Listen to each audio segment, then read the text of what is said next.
ए हाम्रो दङ्गाल आन्टी हजुर प्रजिता दङ्गाल हजुर उहाँलाई म चिन्ने भनेको अज्ञानीको रूपमा हो, एउटा अन्धविश्वासीको रूपमा हो। कसरी भने उहाँ भर्खर 1.5-2 वर्ष भर्खर थाली इस्कन फलो गर्नुभएको।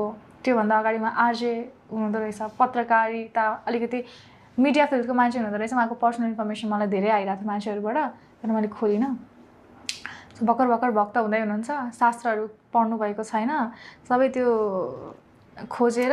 तपाईँहरू दुईजनाको विवाद मैले हेरेँ होइन, हजुर सुने पनि। यो वेदिका बहिनी हिजो अस्ति मैले यो बहिनीलाई निकै धेरै सपोर्ट गरिरहेको थिएँ। ओहो यिनी त बडो खतरा रहेछन्, धर्म रक्षक रहेछन्, यिनी त वैष्णवी रहेछन्, यिनी त साधिका रहेछन्, यिनले त सत्य कुरा गरिरहेछन्, समाजको ढोङ र समाजको गलत कुरालाई चाहिँ यिनले रोकिरहेछन् भनेर चाहिँ मलाई त एकदम पोजिटिभ लागेको थियो क्या। अनि मैले मेरो इनबक्समा चेक गर्नुहोस्, उनको लागि 3-4 वटा भिडियो पनि बनाएको थिएँ।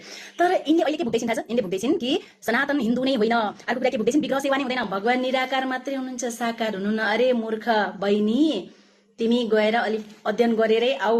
भगवानको बारेमा बोल्नको लागि पाप लाग्छ, अपराधी नबन।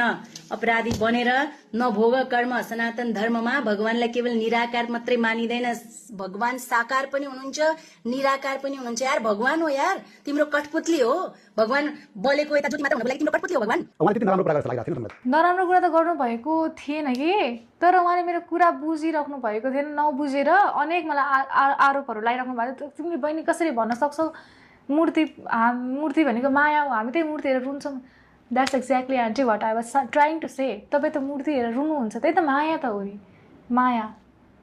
त्यही भएर मलाई सम्झाइरहेको थिएँ। अनि उहाँ चाहिँ पुरानो तपाईँले बुझेको कुरा मात्रै सत्य, अरूले बुझेको कुरा असत्य, त्यो भन्न खोजेको होइन। तर बोल्दाखेरि कसरी बोल्ने, कुन आधारमा बोल्ने हुन्छ कि मैले भनिहाल्थेँ। उहाँ त्यो पुरानहरूको रिफरेन्स लिएर तल हेर्दै बोल्दै गर्दैन है, नदेखिने तरिकाले। कतितिर म एकदमै शास्त्रार्थको विज्ञ जस्तो गरी बोल्दै हुन्थ्यो, घमण्डमा चुर भएर। त्यसपछि अनि उहाँको अलिकति मैले पर्सनल कुरा तानेपछि मान्छे